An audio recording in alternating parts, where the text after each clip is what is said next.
Back in the early 1980s, a shadow just fell over the Pacific Northwest. It was this ghost, a killer who left behind this trail of fear and heartbreak that would go on for nearly 2 decades. Today, we're going to dive into how science finally gave that ghost a name, unmasking a monster who is hiding in plain sight the entire time. So let's set the scene. It all starts with this deep, creeping sense of terror.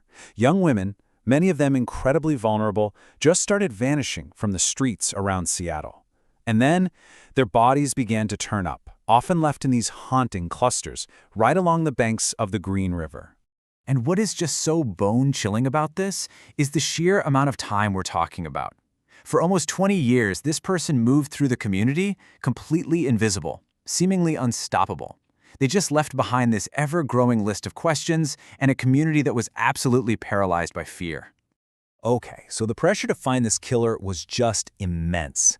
And that brings us to the actual investigation and the incredible, and I mean incredible, challenges the Green River Task Force was up against. It was like they were fighting a modern monster, but with the tools of a totally different era. The scale of this manhunt was massive. We're talking more than 50 officers from local agencies, even the FBI, all working this one case, chasing down thousands upon thousands of leads. But despite this huge effort, nothing. The killer just kept slipping through their fingers. The case files got thicker, but tragically, so did the list of victims. And this right here really shows you the problem. This highlights the huge technological gap they were dealing with. Back in the 80s, their best tools were things like hair and fiber analysis.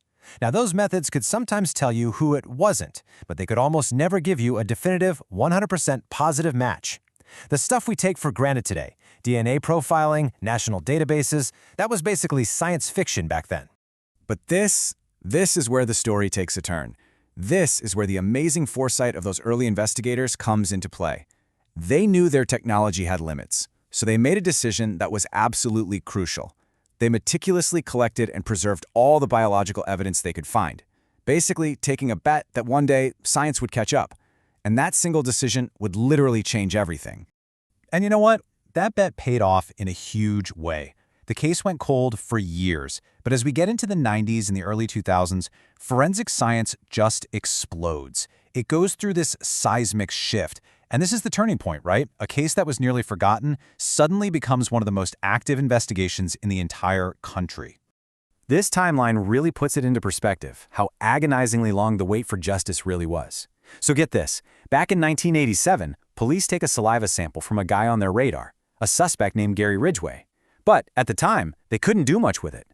Then, through the 90s, the technology just leaps forward, which leads to that incredible moment in 2001 when scientists could finally go back and retest that evidence they so carefully saved decades before.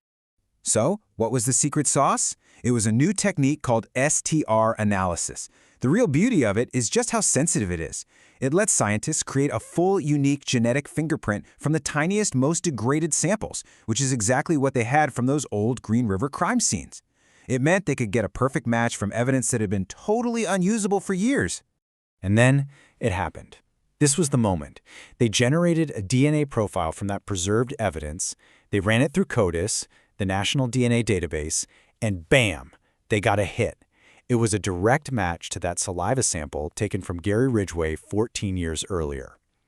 After almost 2 decades of silence, the science was undeniable. The ghost finally had a name. But wait, the story doesn't stop with DNA. That was huge, but to build an absolutely ironclad case, especially for the victims where no DNA was ever found, investigators had to turn to another almost invisible world of evidence. They found their next big clue in the absolute tiniest of witnesses. So in 2002, they bring in this forensic microscopist, a guy named Skip Palahniuk, and he wasn't looking for DNA at all. He was hunting for what's called trace evidence, the tiny little physical clues that can connect a suspect to a victim. His focus? Dust. Dust that had been carefully vacuumed from the victim's clothing all those years ago. And what he found was just incredible. This process shows exactly how he did it. Buried among all the dust and fibers, he spotted dozens of tiny multicolored spheres. Using some really advanced analysis, he figured out they were a very specific type of spray paint called Imron. And here's the kicker. He traced that unique paint formulation exclusively to the Kenworth Chuck factory, which just so happened to be where Gary Ridgway had worked for years.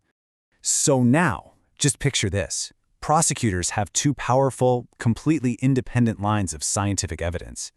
This combination didn't just solve the case, it created a legacy. It totally redefined how these complex cold cases could be pursued, and more importantly, how they could be won. Think of it like this. These two scientific threads wove together to create a net that was just inescapable. The DNA gave them a direct, biological link to some of the victims.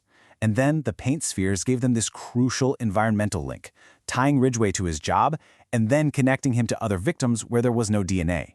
The sheer weight of all this evidence was overwhelming, and it ultimately pressured him to confess, which led investigators to the remains of even more missing women.